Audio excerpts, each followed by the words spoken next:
കോളേജും പണി തീർന്നു, ഇതാ ഹോസ്പിറ്റലുമായി. അതെ, അവര് പേടിപ്പിച്ചു വിട്ട 200 ബെഡുള്ള ഹോസ്പിറ്റലാണ്. അതെ അതെ, അതും പണി തീർത്തു നിങ്ങൾ. തീർച്ചയായിട്ടും. പെട്ടെന്ന് ഇതൊക്കെ സംഭവിക്കുന്നു എന്നുള്ള.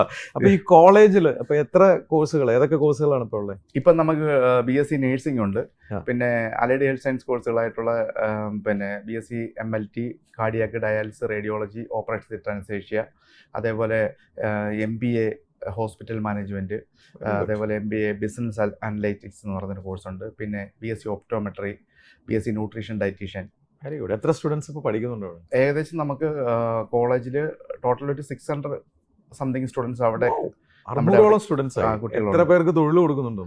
നമുക്കിവിടെ ഒരു 150ഓളം ആൾക്കാർ മൊത്തത്തിൽ എല്ലാ സ്ഥാപനങ്ങളിലുമായിട്ട് നമുക്കിപ്പോൾ അവിടെ സ്റ്റാഫായിട്ട്. താങ്കൾ ഒറ്റയ്ക്ക് പോയി ഒരു കോളേജ് ഉണ്ടാക്കാൻ പോയി ഇപ്പോൾ 160 പേർക്ക് തൊഴിൽ കൊടുക്കുന്ന സ്ഥാപനമായത്. തീർച്ചയായിട്ടും അത്രയ്ക്കും വളർന്നു. അതെ, തീർച്ചയായിട്ടും. ഞാൻ തന്നെ ചില സമയങ്ങളിൽ എനിക്ക് തന്നെ ഒരു അത്ഭുതമായിട്ട് തന്നെ തോന്നാറുണ്ട്. കാരണം ഇത്രയൊക്കെ സംഭവം ഞാൻ തന്നെ എനിക്ക് എന്നെക്കൊണ്ട് ചെയ്യാൻ പറ്റുമെന്ന് തന്നെ. കാരണം താങ്കൾക്കൊരു പാർട്ട്ണർ ഇല്ല, ആരുമില്ല, ദൈവം മാത്രമേ ഉള്ളൂ പാർട്ട്ണർ. ഒറ്റയ്ക്കാണ് ഇതെല്ലാം പഠിത്തം. ഫാമിലിയുടെ സപ്പോർട്ട് ഉണ്ടോ?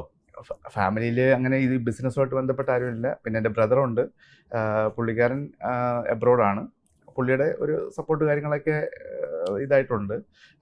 എങ്കിൽ പോലും നമുക്ക് ഈ ഒരു മേഖലയിലൊന്നും വർക്ക് ചെയ്ത ആരും നമ്മുടെ ഫാമിലിയിൽ പോലും ഫുൾ ടൈം ചെങ്കോട്ടയിലാണ്. അതെ, ഞാൻ ചെങ്കോട്ടയിലാണ്. പിന്നെ അതേപോലെ നമുക്ക് ഹോസ്പിറ്റലിൽ വർക്ക്, അതേപോലെ ഇപ്പോൾ ഇവിടെ നമ്മുടെ കൊച്ചിയിലൊരു പാൻ ഇന്ത്യൻ മൂവീസ് എന്ന് പറഞ്ഞിട്ട് നമ്മുടെ മ്യൂസിക് ഡയറക്ടർ അലക്സ് പോൾ സാറുമായിട്ട് ചേർന്നിട്ട് നമ്മളൊരു പിന്നെ ഒരു പ്രൊഡക്ഷൻ കമ്പനി സ്റ്റാർട്ട് ചെയ്തിട്ടുണ്ട്.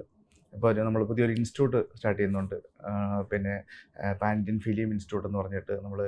നമ്മുടെ ഈ മൂവിയിൽ ഇപ്പോൾ ഇവർ സ്റ്റാർട്ട് ചെയ്യുന്നതിൽ തന്നെ നമുക്ക് ഈ ഡിഗ്രി എടുക്കുന്ന കുട്ടികൾക്ക് ആ ഒരു വർക്ക് ചെയ്തുകൊണ്ട് തന്നെ അവർക്ക് ഈ ഡിഗ്രി.